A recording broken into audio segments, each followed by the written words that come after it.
If you believe that the most dangerous person in any room is the one who has been underestimated, like this video and subscribe. We tell stories about people who let their truth do the talking, and this one is one of the most satisfying we have ever told.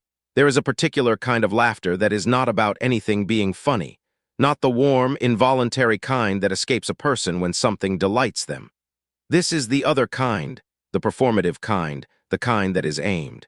The kind designed to communicate a verdict dressed up as a reaction. The kind that says, without the accountability of words, I have already decided what you are, and what you are is not serious. That was the laughter that came through Naomi Ake's laptop speakers on a Wednesday afternoon in February, when the man conducting her video interview glanced at her submitted resume, made a sound in the back of his throat, and said to someone off camera, without even bothering to mute himself, "This one's interesting." He said it the way people say interesting when they mean something else entirely. Naomi was 36 years old. She was sitting in her home office in a blazer she had pressed that morning, with a glass of water on the desk and a notepad beside it. She heard the laughter. She did not react to it, not visibly. She kept her expression open, her eyes steady on the camera, because she had been in rooms like this before. Rooms where a decision had been made before she opened her mouth. She knew what this interview was going to be. She had known it in the first 40 seconds. What the interviewer did not know, what he could not have known, because he had not done the basic professional courtesy of researching the person he was speaking with, was what was going to appear on his screen in approximately 22 minutes. When it did, the laughter was going to stop, very abruptly. Naomi Ake had grown up in two worlds simultaneously, which is a particular kind of education that no institution offers and no credential captures.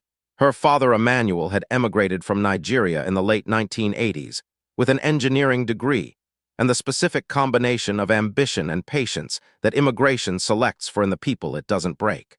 He had worked entry-level jobs for 3 years before his qualifications were recognized by an employer willing to look past his accent.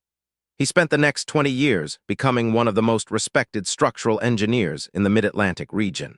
He had raised Naomi in a house where excellence was not a goal but a baseline, where the phrase good enough was treated with the same concern most families reserved for genuinely alarming statements. Her mother, Cheryl, was from Baltimore. A high school mathematics teacher for 30 years, she had a gift for finding the specific angle from which a difficult concept became clear. She had applied that gift to her daughter's life as much as her classroom, always looking for the entry point, always refusing to accept that anything worthwhile was unreachable if you were willing to approach it correctly. Naomi had absorbed both of them completely. She had studied computer science on a merit scholarship, graduating near the top of her class in a program where she was one of very few women and fewer black women.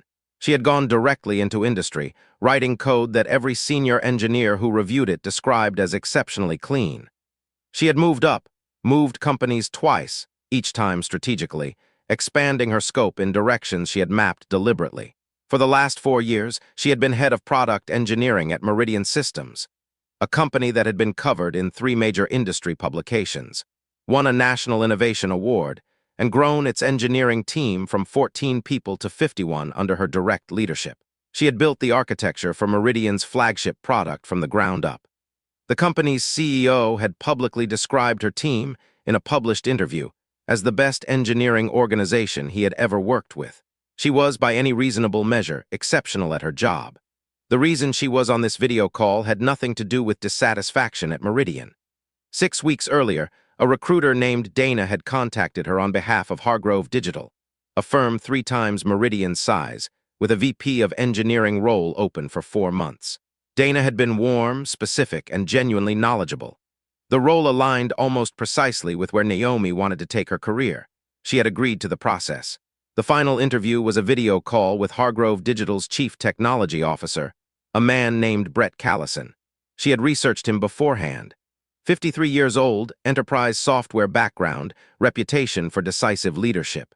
A word he used repeatedly in public interviews, pedigree. Naomi had noted that word. She had noted it the way she noted things that might matter later.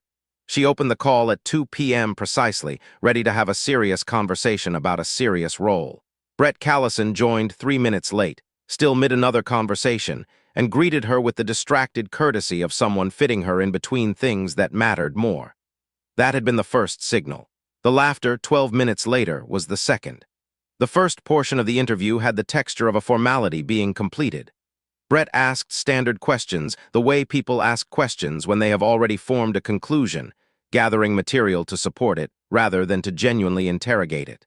He asked about her team size with the mild interest of someone expecting a smaller number. When she said 51 engineers, something in his expression reorganized briefly before settling back into its previous configuration. He asked about her educational background. She told him. He nodded with the nod that means nothing. Then he asked her to walk him through her career progression, and this was the moment he picked up the resume she had submitted and looked at it, possibly for the first time, with actual attention. She was mid-sentence when she heard it, the laugh, short, sharp, directed off camera, followed by, "This one's interesting." And then smoothly back to her, "Sorry, continue," Naomi continued. She did not address the laugh. She did not slow down or speed up. She described her work at Meridian with the same specificity and calm she had brought to the beginning of the call, because the work was the same work regardless of what sound someone made in response to it. She was not going to let his performance alter her own, but she had cataloged it, precisely, completely.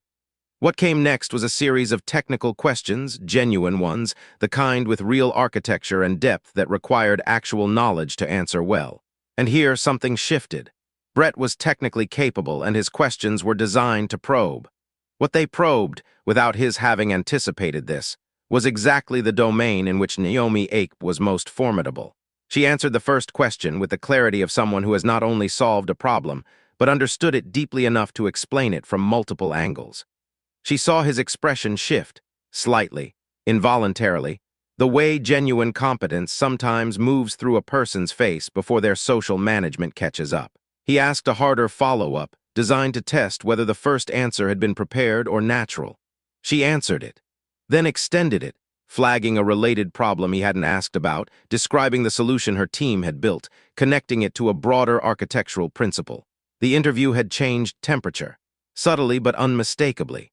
After one final scenario-based question, which she answered with the structured reasoning of someone who had made those exact calls under actual pressure, Brett was quiet for a moment. Then he said, "Let me pull up your submission on the secondary screen. I want to look at the full resume while we wrap up." He reached forward, clicked, and turned toward the second monitor. Naomi waited. The secondary screen was visible in Brett's camera frame. Not clearly enough for Naomi to read text, but enough to see that a document was open. Enough to see Brett's eyes moving across it. Enough to see the exact moment his eyes stopped. He was still, for longer than reading required. Then his eyes moved back to the top. He read again from the beginning. The quality of his stillness had changed, from the stillness of reading to the stillness of recalibrating. Naomi watched this without speaking. What Brett Callison was reading, what had stopped him, was her full professional title at Meridian Systems, not the abbreviated version in the recruiter's summary. The full submission Dana had formatted from Naomi's materials. Head of Product Engineering, Meridian Systems. Full P&L responsibility. Team of 51. Architect of Record, Meridian Core Platform Industry Innovation Award, 2023. Direct report to CEO. Below it, 3 industry publication mentions, the award citation, team growth metrics, platform performance numbers independently verified in Meridian's annual report. Brett looked at the screen for 6 seconds. 8. Then he looked at the camera at Naomi with the expression of a man arriving somewhere and realizing, too late, that he had been dismissive of the directions.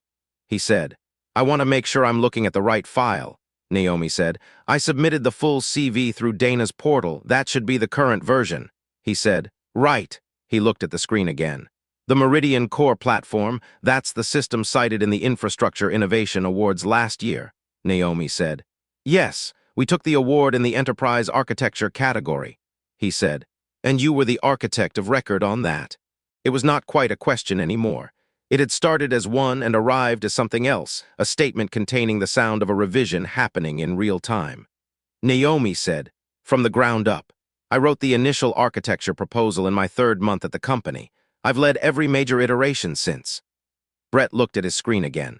The camera caught him in 3/4 profile, the careful, managed expression of a man who has just understood exactly what he did 12 minutes ago and is measuring the gap between what he assumed and what he is now reading. He cleared his throat. He said, "I want to be direct with you. I think I came into this call without the full picture of your background, and I want to acknowledge that." Naomi let that sit for a moment. Then she said evenly, "I appreciate you saying that." The pause that followed lasted exactly long enough to mean something. Brett said, "I'd like to continue this conversation at a level that reflects your actual experience. Would you be open to a follow-up with our full leadership team?" Then his eyes moved to something off-screen. He looked back. A different quality crossed his expression, more private, the look of a man arriving at a secondary problem he hadn't reached yet. What Brett Callison had just remembered was that the recording indicator had been running since the call began, as required by Hargrove Digital's standard interview protocol, which stored all candidate interviews in the HR system for compliance purposes. The entire call had been recorded, including the 12 minutes before he pulled up the full resume, including the laughter, the off-camera comment, all of it, on a recorded company interview, with a candidate who had just turned out to be one of the most credentialed people he had spoken with in this entire hiring process. He said, composure now doing considerably more work than before. "I'll have Dana reach out to coordinate," Naomi said. "That works." She said goodbye with the same professional warmth she had brought to the beginning of the call. She closed the laptop. She sat for a moment in the quiet of the afternoon. Then she picked up her phone and called Dana. Dana listened without interrupting. When Naomi finished, Dana was quiet for a moment. Then, "He laughed on a recorded call," Naomi said. "The indicator was on from the start." Dana said, "Leave this with me?" The recording was reviewed by Hargrove Digital's HR director within 24 hours, following a formal compliance flag that Dana had submitted. The review confirmed everything: the laughter, the off-camera comment, the 3 minutes of the call before Brett had properly engaged, all of it captured with the neutral fidelity of a system that does not editorialize. HR convened a review. It involved, among others, the company's general counsel, because a recorded interview in which a candidate was audibly mocked before her credentials were properly reviewed created a liability profile that required legal assessment, not just HR management. Brett Callison was placed on administrative review. The VP of engineering position was removed from his hiring authority and transferred to the CEO's office. Hargrove Digital's CEO was a woman named Patricia Huang, who had built the company from a regional firm into a national operation, and who had a well-documented set of views on how candidates were to be treated in the hiring process. She reviewed the recording personally. Then she called Naomi directly. The call lasted 35 minutes. The apology came early and was unreserved. But for the majority of the conversation, it was something else entirely: a genuine discussion about the role, its strategic challenges, the kind of leadership the company needed. Patricia asked questions that were specific and demanding, and that revealed a person who had done her own reading before picking up the phone.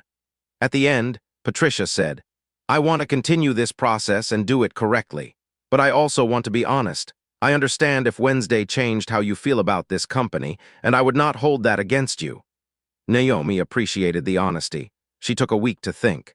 She thought about the role itself, which was genuinely aligned with where she wanted to go. She thought about Patricia Huang and what it meant that the CEO had reviewed the recording personally and offered her a clean exit with no pressure. She thought about her father, who had spent 3 years in jobs that didn't fit him because the people reviewing his materials had decided before they met him, and who, when the right person finally looked clearly, had spent 20 years building something remarkable. She decided to continue. The final process took 3 weeks. Naomi met the full leadership team, the product organization, the infrastructure leads. Every conversation was substantive. Every person had clearly read her materials in full. She received an offer on a Thursday morning and accepted it the same day. On her first day at Hargrove Digital, Patricia Huang introduced her at the company all hands with the unhurried specificity of a leader who wants an organization to understand exactly who has just joined them. The work, the awards, the team she had built, the platform she had architected.